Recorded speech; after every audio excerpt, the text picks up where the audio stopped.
네, 반갑습니다. 한 달이 이제 또 금방 흘러갔고, 벌써 올해도 반절은 아니지만 3분의 1이 흘러갔어요. 그죠? 여러분들은 어떠십니까? 계획했던 바가 잘 진행되고 있습니까? 이제 이렇게 날씨가 갑자기 따뜻해지니까 생명들이 막 파릇파릇 무성하게 이제 자라나고 있는데, 이렇게 생명의 힘이란 건 대단한 것 같아요. 그래서 여러분들도 이런 기운을 받아서 여러분들 하시는 일에 더욱더 진일보하시기를 기원 드립니다. 오늘은 수다니파타의 파멸의 경 할 차례죠. 네, 그럼 같이 읽어보겠습니다. 책 있는 분들은 같이 읽겠습니다.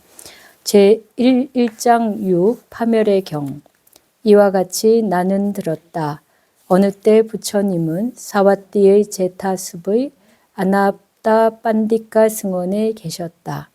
그때 밤이 기울어서 어떤 신이 아름다운 빛으로 제타숲을 두루 비추고 부처님이 계신 곳으로 다가와서 부처님께 예를 드리고 한쪽에 섰다. 한쪽에 서서 그 신은 부처님께 시로써 말했다. 저희들은 파멸하는 사람에 대하여 고따맣게 여쭙니다. 존귀하신 분께 여쭙고자 왔사오니 무엇이 파멸의 문입니까?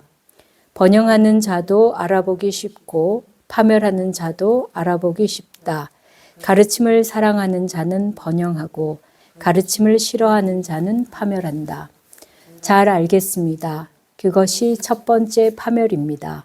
부처님, 두 번째를 말씀해 주십시오. 무엇이 파멸의 문입니까? 나쁜 사람이 그에게는 사랑스럽다. 그는 선한 사람을 좋아하지 않는다. 그는 나쁜 사람의 가르침을 좋아한다. 그것이 파멸의 문이다. 잘 알겠습니다. 그것이 두 번째 파멸입니다. 부처님, 세 번째를 말씀해 주십시오. 무엇이 파멸의 문입니까? 조는 버릇이 있고 교제를 좋아하는 버릇이 있고 무기력하고 게으르고 성냄의 본성이 있다면 그것이 파멸의 문이다. 잘 알겠습니다. 그것이 세 번째 파멸입니다. 부처님, 네 번째를 말씀해 주십시오. 무엇이 파멸의 문입니까? 할 수 있으면서도 늙고 젊음이 가버린 어머니나 아버지를 돌보지 않는다면 그것이 파멸의 문이다. 잘 알겠습니다. 그것이 네 번째 파멸입니다. 부처님, 다섯 번째를 말씀해 주십시오. 무엇이 파멸의 문입니까? 브라흐민이나 사문 또는 다른 탁발 수행자를 거짓말로 속인다면 그것이 파멸의 문이다. 잘 알겠습니다. 그것이 다섯 번째 파멸입니다. 부처님, 여섯 번째를 말씀해 주십시오. 무엇이 파멸의 문입니까? 엄청난 재물과 황금과 식품을 가진 사람이 혼자서 맛있는 것을 먹는다면 그것이 파멸의 문이다. 잘 알겠습니다. 그것이 여섯 번째 파멸입니다. 부처님 일곱 번째를 말씀해 주십시오. 무엇이 파멸의 문입니까? 출생, 재산, 가문을 자만하고 자신의 친척을 멸시하는 사람, 그것이 파멸의 문이다. 잘 알겠습니다. 그것이 일곱 번째 파멸입니다. 부처님, 여덟 번째를 말씀해 주십시오. 무엇이 파멸의 문입니까? 여자에 빠지고 술과 도박에 빠진 불량배, 버는 것마다 낭비해 버리는 사람, 그것이 파멸의 문이다. 잘 알겠습니다. 그것이 여덟 번째 파멸입니다. 부처님, 아홉 번째를 말씀해 주십시오. 무엇이 파멸의 문입니까? 자신의 아내로 만족하지 않고 그는 매춘부 가운데서 보이고 다른 사람의 아내들 있는 곳에 보인다. 이것이 파멸의 문이다. 잘 알겠습니다. 그것이 아홉 번째 파멸입니다. 부처님, 열 번째를 말씀해 주십시오. 무엇이 파멸의 문입니까? 젊음이 지난 남자가 띠마루 열매 같은 가슴을 가진 여자를 데려오고 그녀에 대한 질투로 잠 못 이룬다면 그것이 파멸의 문이다. 잘 알겠습니다. 그것이 열 번째 파멸입니다. 부처님, 11번째를 말씀해 주십시오. 무엇이 파멸의 문입니까? 술에 중독되고 낭비하는 여인 또는 그와 같은 성향의 남자를 통치권의 자리에 임명한다면 그것이 파멸의 문이다. 잘 알겠습니다. 그것이 11번째 파멸입니다. 부처님 12번째를 말씀해 주십시오. 무엇이 파멸의 문입니까? 왕족 가문에 태어난 재산은 별로 없고 가래만 커다란 사람이 이 세상에서 왕위를 열망한다면 그것이 파멸의 문이다. 이 세상의 이런 파멸들을 살피고서 지혜로운 문 통찰을 거룩하신 분이 행복의 세계로 간다. 네, 지금 12가지로 파멸의 문에 대해서 설명하셨습니다. 왜 웃으세요? 다 파멸이에요. 그렇죠. 모두가 다 파멸이죠. 저희가 뭐 보기만 해도 너무나 분명하게 이렇게 하면 잘못되겠구나 이렇게 생각할 수 있어서 뭐 달리 설명이 필요 없지만 그래도 이제 조금 더 덧붙이면 이제 사와띠 하면 그 부처님이 설법하셨던 유명한 도시고 거기에 이제 제따숲이 있어요. 그죠? 기원정사라고 하는 그 승원을 있던 곳인데 이곳에서 이제 부처님께서 많이 머물러 계셨다고 합니다. 그리고 그곳에 이제 신이 와서 예를 표하는데 이제 인도의 예법이라는 게 이제 그 자신이 이제 찾아간 그 존귀한 분께 절을 하고 그리고 이제 그 발을 이렇게 올려서 그분의 발을 드는 것이 인도의 예법이었어요. 그래서 우리도 이제 삼배하고 마지막에 고두례를 하는 게 이제 그 예법을 표하는 것이고, 그래서 우리가 이렇게 올릴 때는 내가 부처님에게 예경하면서 그 거룩한 분의 발을 이렇게 올려드린다고 생각하면서 하시면 돼요. 그리고 나서는 이제 뒤로 물러나서 바로 앞에 앉는 게 아니고 한쪽에 옆으로 비껴 앉아서, 비껴 서서, 그래서 이제 여러 가지 질문을 드리게 됩니다. 여기는 신이 왔어요. 그 신이라면 우리보다 훨씬 더 지혜로운 분일 텐데, 그 강력하고 지혜로운 분이 여전히 부처님께 여러 가지 법문을 청했습니다. 저희가 한 가지 또 이런 걸 통해서 배울 수 있는 것은, 물론 부처님은 신보다 훨씬 더 뛰어난 분이지만, 내가 배울 수 있는 누군가가 있다면 남녀노소를 막론하고 배우려고 노력해야 돼요. 그래서 예전부터 이제 있었던 말이 있죠. 불치하문, 부끄러워하지 않는 나 하문, 아랫사람에게 묻는 것을. 그래서 우리가 배우고자 하는 마음의 열망이 강하면 그 사람이 누구든 관계없이 마음을 낮추고 배우게 돼요. 그래서 배울 때는 또 배우는 사람으로서 예를 갖추는 것이 마땅한 것이니까 지금 신이 이렇게 예를 정중하게 갖추고 부처님께 법문을 청한 것입니다. 그래서 근데 사람만이 아니고 사실은 신이 이렇게 물었던 거는 그를 대신해서 사람을 대신해서 이렇게 물은 것도 있지만 신의 세계에도 생주이멸을 하는 세계이기 때문에 여전히 같은 관점에서 교훈을 받아야 됐나 하는 생각이 들어요. 자, 그래서 첫 번째 그 말씀이 되게 재미있어요. 번영하는 사람도 알기 쉽고 파멸하는 사람도 알아보기 쉽다 그렇게 했어요. 여러분들은 어떻습니까? 잘 되는 집은 보기만 해도 안다 이런 말이 옛날부터 있죠. 그죠? 예. 그 가족이 화목하고 웃음꽃이 넘치고 사람들이 밝고 건강하면 화목합니다. 얼마 전에 이제 제사를 모시러 왔던 분이 계시는데 그분 말씀이 자기는 그냥 있는 대로 말하고 있는 대로 행동한다고, 자기는 없는 말을 하지 않고 없는 행동을 하지 않는다고 그러셔요. 그래서 어디에 가도 당당하고 마음이 편하다고 말씀하시더라고요. 그래서 그러니까 이제 가족들도 편안한 거예요. 그래서 본인이 자식한테도 늘 말하기를 세상에 나가서 사람을 괴롭히거나 사람을 속이는 일을 하지 마라. 진실하게 해라. 이렇게 말하니까 이제 그 아드님도 같이 왔는데 아드님도 되게 편안해 보이고 물론 이제 초상을 당해서 오시긴 했지만 집안이 전체적으로 화목했던 걸로 보이더라고요. 그래서 돌아가신 영가도 좀 갑작스럽게 돌아가셨지만 그분에 대한 추모의 마음도 굉장히 깊고 또 그만큼 그동안의 가정이 아주 평화로웠다는 거를 이렇게 느낌으로 알게 됐어요. 그래서 사람이 자기 마음 편하고 집안이 편안하면 그게 얼마나 행복한 일이에요. 그죠? 그래서 이게 참 잘 사는 사람, 앞으로도 더 잘 살 사람은 하는 걸 보면 알 수가 있어요. 근데 안 되는 집구석, 안 되는 일들은 보면은 또 나옵니다. 그죠? 그래서 부처님 12가지로 말씀하셨는데 한번 이제 우리가 하나씩 보겠습니다. 첫 번째가 안 되는 사람, 잘못된 파멸의 문의 첫 번째는 나쁜 사람이 좋아 보이는 거예요. 그죠?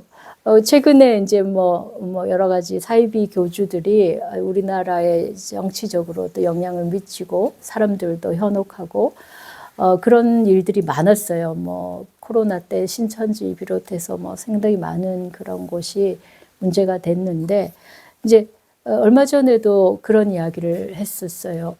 왜 사람들이 그런 데 빠지느냐? 좋아 보이기 때문에 빠지는 거예요. 자기가 보기에는 좋아 보이고 나에게 뭔가 이로움을 준다고 하는 거죠. 뭐 어떤 교회에서는 그 연금도 주고 집도 주고 뭐 모든 걸 다 제공한다 이렇게도 말하나 봐요. 근데 실상은 그렇지가 않다 그래요. 결국은 이제 오히려 자기가 가진 전 재산을 갖다 바쳐야 되는 경우가 더 많은가 봐요. 저도 정확하게는 모르겠지만 그렇게 되기가 쉽지가 않죠. 그죠? 그런데 우리가 이제 그런 말에 혹하면은 거기에 이제 빨려 들어가요. 그리고 한번 이제 빨려 들어가면 다 그 말이 옳아 보이고 그 말이 진짜 같고 더 뭐 그 사람이 더 좋아 보이고 그래 되는 거죠. 첫 번째가 이게 이제 우리 불교적인 표현으로 다시 말한다면 정견을 갖추느냐 아니냐예요. 바른 견해가 그렇게 중요합니다. 그래서 이게 사람을 보고 올바른 판단을 할 수 있어야 돼요. 근데 이게 잘 안 되죠. 그죠? 이게 참 어려워요. 간단한 일이고 너무나 쉬웠고 남의 일은 잘 알 수 있는데 내 일이 되면 이렇게 정확한 판단이 잘 안 됩니다. 이제 내 마음이 뭔가에 사로잡히거나 뭔가 이익을 바라는 마음이 있어서 그래 되거든요. 그래서 나쁜 사람이 사랑스럽게 보이고 선한 사람은 또 좋아하지 않아요. 예. 한결같이 그렇습니다. 그래서 이제 보통 좋은 친구들은 쓴 말을 하거든요. 충고를 하기 때문에 나한테 쓴 말을 해요. 근데 그런 말을 받아들이지 않게 되면 이런 이제 결과가 나옵니다. 그래서 여기서는 이제 사람도 그렇고 종교도 그래요. 특히 종교는 그런 영향이 너무나 심해서 마지막까지 가야만 내가 속았구나, 내가 잘못했구나를 알아요.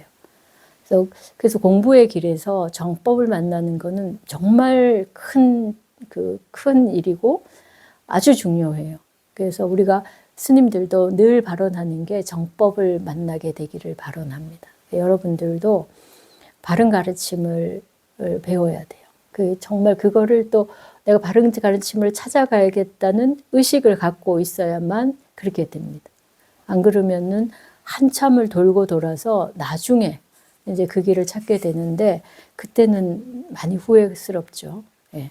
그래서 첫 번째 문제가 나쁜 사람의 영향을 받는 거예요. 좋은 사람의 영향을 받아도 우리가 좀 힘든데, 그죠?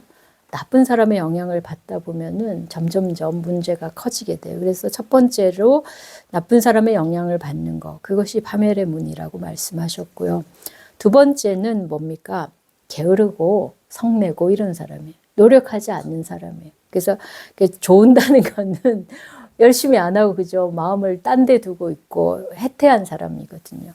그리고 교제를 좋아하는 버릇이 있다. 이거는 일을 할 때 일을 안 하고 사람 사귀는 거예요. 그러니까 요즘은 제가 보니까 사람을 잘 사귀는 것도 중요합니다. 그래서 일의 반은 인연이 하는 거예요. 그죠? 좋은 인연을 만나면 좋은 인연으로 일들이 성취가 되기 때문에 좋은 사람을 사귀는 게 굉장히 중요한데 근데 이게 교제로 빠지면 안 돼요. 그래서 요즘 SNS도 많고 그게 어떻게 보면 거기에 많은 에너지를 들이게 됩니다. 특히 젊은 아이들이 그 속에서 자기가 멋져 보이고, 그죠? 그런 거에 관심을 갖는데 그게 실체는 아니거든요. 그래서 사람과의 원만한 관계를 맺고 좋은 사람을 많이 만나는 건 좋은 일이지만 그저 교제를 좋아하고 자기 자신 그 시간을 거기에다가 모든 거를 낭비하는 거는 본질을 잃어버리는 게 돼요. 우리가 본질을 하려면은 그 본질에 시간을 투여해야 되거든요.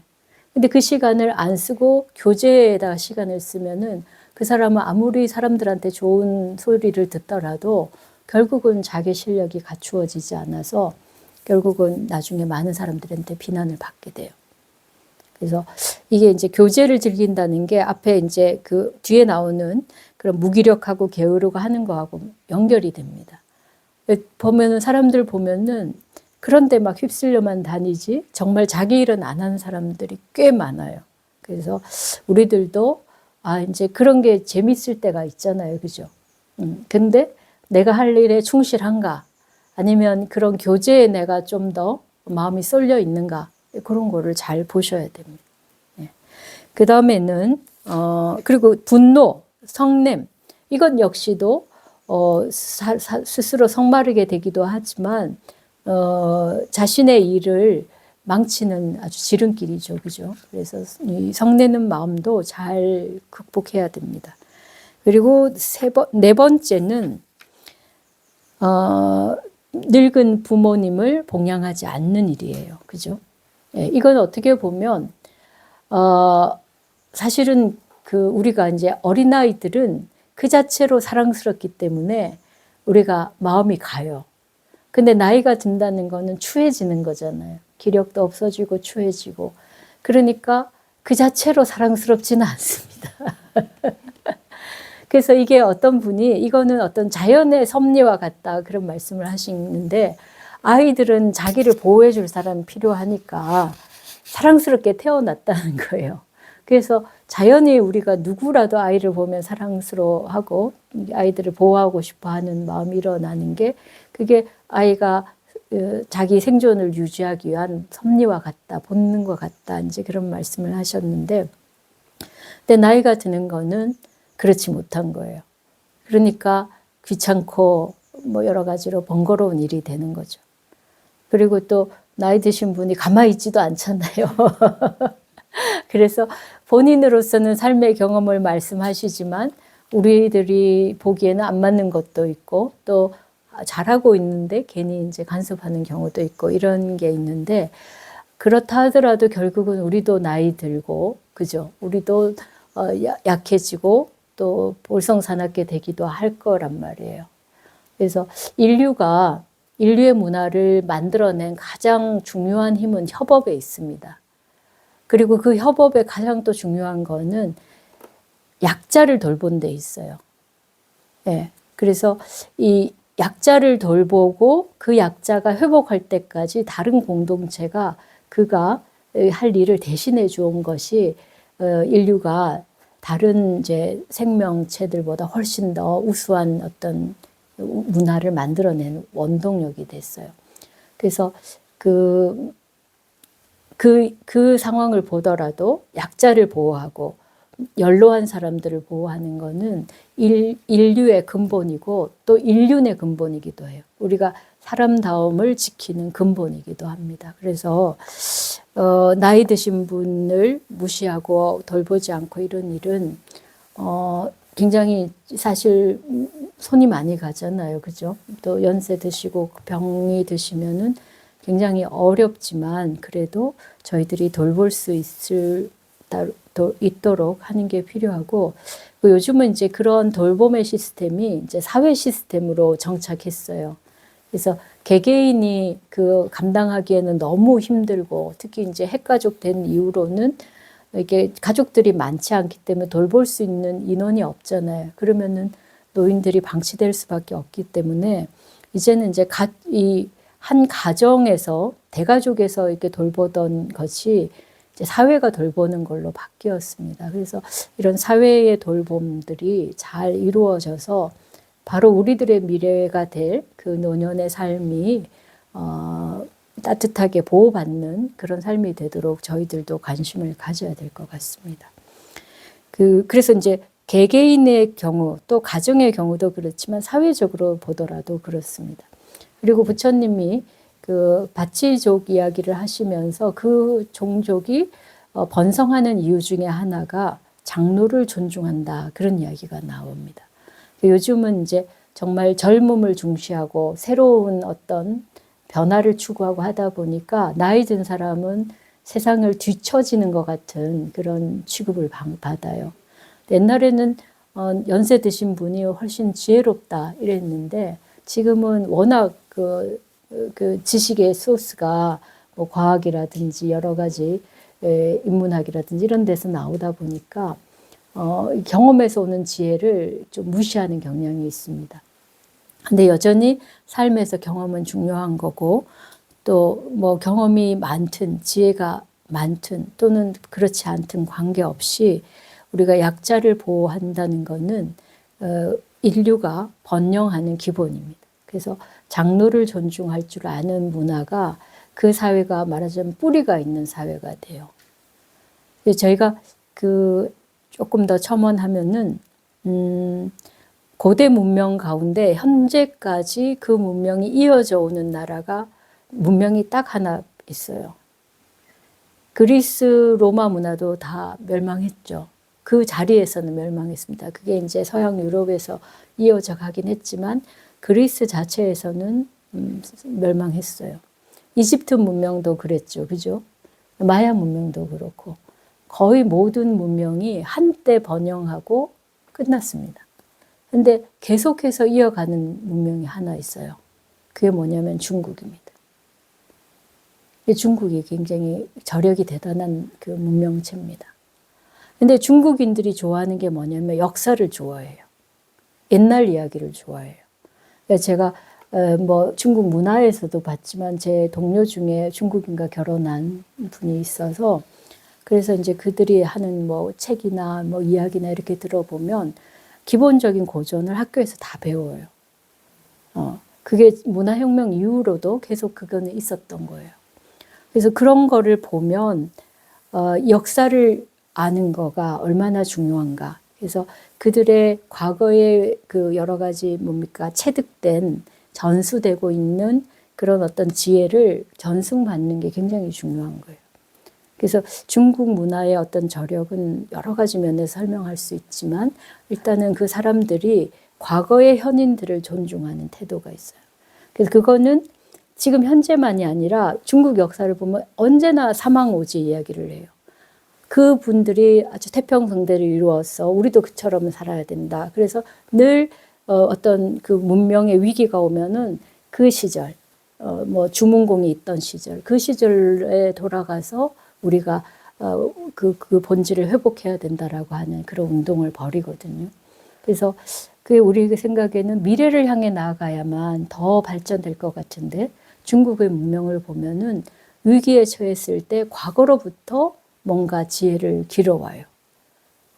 그것이 오히려 보면 혁신의 어떤 원동력이 되고 합니다.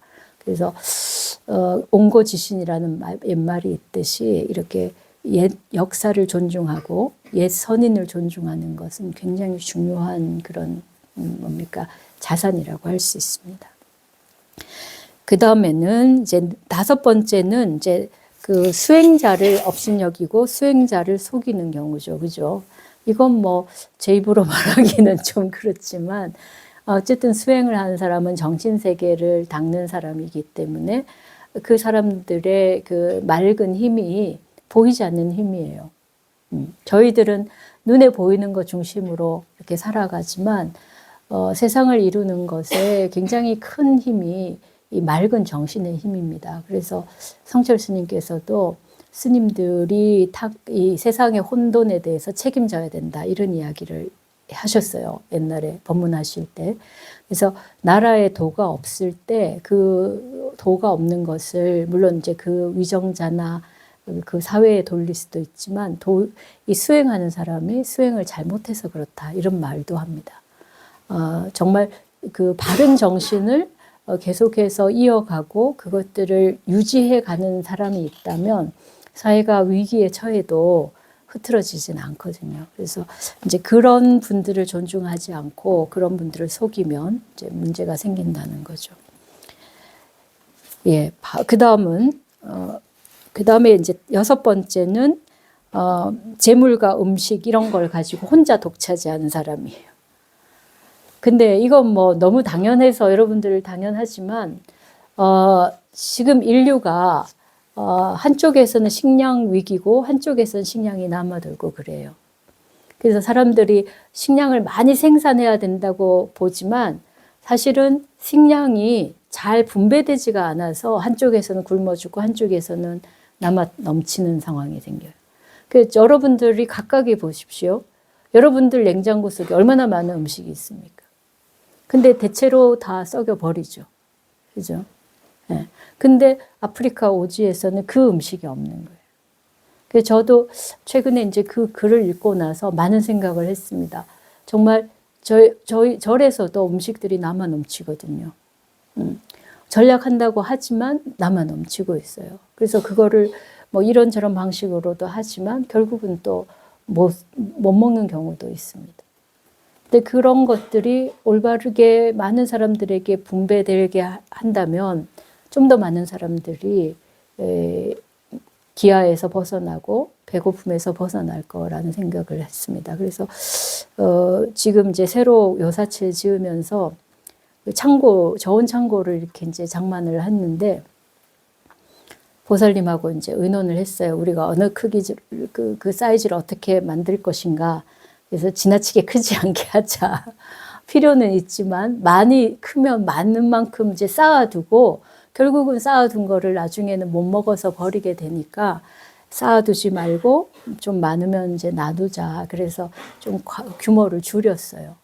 그래서 그런 부분들을 저희가 이건 나의 이야기가 아니다라고 제껴놓을 게 아니라 뭐 여러분들이 막 여기 말하는 것처럼 혼자서 맛있는 음식 독차지하고 이러지는 않지만 또 생각해 보면 우리들 속에 많은 음식들이 그냥 안 쓰고 남겨져 있잖아요.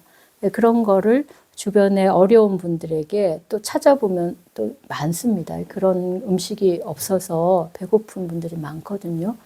그런 분들한테 나누어 드린다면 그것 또한 파멸의 문에서 벗어나기도 하고 또 복을 쌓는 길이기도 할 것 같습니다. 그래서 냉장고를 잘 관리하자. 예, 그 다음에 이제 7번째는 이제 자만심에 차 있는 거죠. 그래서 특히 이제 인도는 그 신문제 사회니까 출생이 어떠냐. 그죠? 가문이 어떠냐, 재산이 얼마냐 이런 거에 따라서 사람들이 교만해지기가 쉽은데 우리나라도 여전히 그런 부분이 있어요. 그죠? 뭐 학벌이 어떻고 집안이 어떻고 뭐 이런 게 아직도 남아 있는데 이제 그런 것들 때문에 사람들을 멸시하면 안 되겠죠. 네. 그다음 번은 이제 8번째인데 이건 뭐 역시 마찬가지로 술과 도박 그다음에 이제 여자 이런 것들이 문제가 되죠. 뭐 이제 여자에겐 남자 이렇게 다 문제가 되는 겁니다. 그래서 이것도 우리가 삶에 주어진 정말 소중한 기회들을 이런 것에 낭비하는 거예요. 네.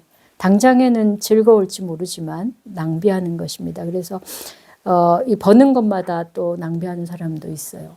그래서 사람이 제가 이제 이렇게 지켜보니까 벌어도 돈이 안 벌리는 사람이 있어요. 이런 식으로 다 낭비하는 사람들이 있고, 그래서 이게 본인의 의사와도 무관하게 자꾸 이런 게 생기는 사람들이 있어요. 그래서 그걸 보면 전생에 이제 빚이 많다고 이야기합니다. 그래서 모으려고 해도 잘 안 모여요. 누가 와서 또 털어가고 그래요. 그래서 그런 사람들이 거기에 그런 운명에서 벗어나는 방법은 먼저 나누어 주는 겁니다. 누가 털어가기 전에. 그래서 보시를 많이 하면 그러면 이제 복이 쌓여서 내가 좀 이제 그렇게 막 박하게 살지 않게 되는 거예요. 어차피 털릴 거면 먼저 주면 되는 거죠. 그죠? 그래서 이렇게 이제 스스로 이렇게 하는 거를 바꾸어 가야 되지만 자꾸만 하는 일마다 자꾸 안 되고 나쁜 인연이 그렇게 연결되고 하면은 내가 보시를 많이 하고 내가 많은 사람한테 베풀고 이러다 보면 운명이 바뀌게 됩니다. 그리고 그 다음에 이제 9번째는 이제 이거는 이제 사업하는 부분이죠. 그래서 이것도 역시 가정이 평화롭고 또 신의를 지키는 사람이 사람으로서 신뢰를 받는 사람이고 또 그 사람의 삶이 편안하게 되는 거예요. 여러분들은 이제 관계는 없지만 그래도 우리 주변에서 이런 일들이 요즘은 너무 흔하게 일어나고 있어서 그래서 또 그런 뭐랄까 생활에 우리 사회 분위기도 중요한 것 같아요. 그래서 이런 사회가 건전하게 흘러갈 수 있도록 우리들이 더 가정의 삶에 충실한 것이 필요하다 생각이 듭니다. 그 다음에는 이제 젊음이 지난 남자니까 나이 들었는데 꽃다운 여인을 아내로 맞이해갖고 그 질투심이 나는 거죠. 왜냐면은 막 다른 주변의 사람들이 그 부인을 탐내니까. 그래서 스스로 질투로 잠을 못 이루는데 이거는 이제 분수에 맞지 않는 일을 하는 거예요. 그죠? 그래서 뭐 이런 케이스는 이제 정근대 사회에서 가부장제 사회에서 이런 일들이 많았던 거죠. 근데 실제로 재물에 대한 욕망도 우리가 굉장히 제어하기 힘들지만 사람에 대한 욕망은 더 큰 것 같아요. 그래서 남성, 여성 관계없이 또 뭐 동성애도 관계없이 우리가 이제 나에게 과한 것을 추구하면은 다 화를 불러오른 첩경이 됩니다. 그다음 11번째는 이건 뭐냐면은 술에 중독되고 낭비하는 사람에게 통치자의 자리를 주면 안 된다는 거예요. 그러니까 남의 지도자가 되는 사람은 맑은 정신으로 깨어 있어야 되고 남의 재산을 세금으로 받은 그 돈을 공금이죠. 공금을 아껴 사용할 수 있는 사람이어야 되는 거예요. 그래서 제가 이제 역사적으로 보면은 중국의 청나라 때 강희제하고 옹정제 시대가 말하자면 전성기였어요. 근데 이 강희제나 옹정제가 일 중독에 가까울 정도로 정사를 받습니다. 그래서 거의 뭐 이 공문서를 다루느라고 잠을 못 잘 정도로 그렇게 일을 많이 했다 그러거든요. 근데 그렇게 이제 어떤 공무를 맡으면은 책임을 져야 되는 일인 거죠. 그런데 그 책임을 지는 시간에 다른 것에 마음을 쏟으면 이게 제대로 다스려지지 않는 거죠. 그래서 이건 여러분들의 어떤 역할인데 지도자를 뭐 그것이 작은 사회건 또는 나라와 같이 큰 사회건 관계없이 어떤 지도자를 선출하느냐에 따라 가지고 우리들의 미래가 결정됩니다. 그래서 이 부분도 부처님께서 굉장히 명확하게 지적했습니다. 그래서 우리가 그 사람이 리더십이 있는지 아닌지는 좀 경험해 봐야 아는 거지만 그의 행동을 보면 어느 정도 그의 삶을 볼 수 있기 때문에 이런 모습들을 통해서 올바른 어떤 그 지도자를 선출할 수 있을 것 같습니다. 그 다음에 이제 마지막 12번째인데 이 경우는 이제 반대로 내가 이제 왕이 되고자 하는 욕망을 갖는 경우예요. 근데 이제 타고나기는 왕족에서 태어났는데 이 왕이 되려는 욕구만 강한 사람입니다. 그러니까 자기의 자질은 갖추어지지 않은 채 왕이 되려고 하는 마음만 있는 사람이에요. 우리가 역사를 보면은 그 왕의 스토리들이 굉장히 뭐 여러 가지 비극적인 이야기들이 많은데 이런 경우에 많은 사람들이 비극적으로 끝이 나요. 그죠? 그리고 이거는 여러분들 요즘은 이제 선출이 작은 사회에서부터 큰 사회까지 모두 다 선출을 많이 하죠. 여러분들도 뭐 작은 동호회 모임에서도 선출을 하는데 어떤 사람은 대표가 될 욕심만 갖는 사람이 있어요. 대표로서 뭔가를 하기보다는. 그런 사람이 그 대표가 되면은 뭐 그 단체도 문제가 되지만 본인 스스로가 결국은 많은 사람들한테 지탄을 받고 그 자리에서 물러나게 됩니다. 그래서 지금 오늘은 파멸의 문에 대해서 12가지로 봤는데 너무나 상식적인 내용이어서 여러분들에게 2번 말할 필요는 없는 내용이지만 그러나 또 늘 뭡니까? 잊어버리기 쉬운 내용이에요. 그죠? 예. 그래서 이거를 부처님이 그 신에게 한 이야기로 듣지 마시고 이게 나의 이야기다. 나에게 하신 말씀이다. 이렇게 생각하셔서 우리가 이러한 이제 문제가 있지 않나 살피고 그렇지 않도록 노력해야겠습니다. 근데 저는 이 12가지 중에 가장 중요한 게 이제 바른 견행 같아요. 나쁜 사람이 좋아 보이고 좋은 사람이 싫어지면 이거 어떻게 할 도리가 없는 거죠. 그죠? 그래서 좋은 친구를 사귀어야 되고 좋은 인연을 만나야 돼요. 그게 제가 앞에서도 말씀드린 것처럼 저도 여러 가지 이제 불사를 해보니까 이게 나 혼자 노력한다고 되는 일이 아니에요. 결국은 사람들이 도와주지 않으면 안 되는 거죠. 근데 그 도움이 내가 직접 도움을 준 사람도 도와주지만 인연이 연결되어서 또 도움이 되고 그러더라고요. 그래서 또 보면은 좋은 사람들이 많아요. 주변에. 그러니까 일하시는 분들 중에도 좋은 분들이 많아요. 그래서 이제 요즘 보면 일하러 오는 분들이 다 연세들이 있으셔요. 근데 그분들이 그 영역에서 그래도 잔뼈를 굵고 평생을 일하셔 놓으니까 되게 그 정성껏 일을 하셔요. 그래서 엊그제 그 타일 붙이신 분도 혼자서 왔다 갔다 하시면서 막 최선을 다해서 일을 하셔서 참 그 모습만으로도 참 존경스러웠고요. 또 오늘도 일하고 계시지만 그 젊은 사람이 별로 없는데 그 와중에 젊은 분들이 와서 또 일을 하세요. 근데 또 굉장히 열심히 해요. 그래서 저희 배관하시는 분이 막 이게 배관공사가 좀 난공사였거든요. 근데 그날 이제 하고 그 다음날 아침에 와가지고 하시는 말씀이 어제 밤새도록 나는 이제 너무 힘들게 일을 하셔서 밤새도록 이래서 아팠다는 말씀을 하시려나 이러고 생각을 했는데 밤새도록 생각했다는 거예요. 저걸 어떻게 해결할까. 그러니까 진짜 좋은 분이고 열심히 하는 사람은 그렇게 일을 정말 제대로 하고 그래서 참 이런 사람들이 세상에 있구나. 그래서 결국 또 우리나라가 잘 되겠구나 하는 생각을 했어요. 그래서 좋은 인연은 좋은 인연을 불러오고 나쁜 인연은 나쁜 인연을 불러오는 것 같습니다. 그래서 여러분들이 정말 좋은 안목을 가져야 됩니다. 그리고 이제 내 욕심이 앞서면 좋은 사람 옆에 있어도 잘 안 보여요. 욕심을 내려놔야 좋은 사람을 보게 되고 그들에 의해서 내 삶이 훨씬 더 풍요로워집니다. 그래서 다른 너무나 모든 이제 삼척동자도 아는 그런 이야기지만 우리 모두가 생활화해야 될 내용을 오늘은 공부했습니다. 여기서 마치겠습니다. 네. 네, 박수를 갑자기. 자, 이제 부처님께 삼배 올리겠습니다.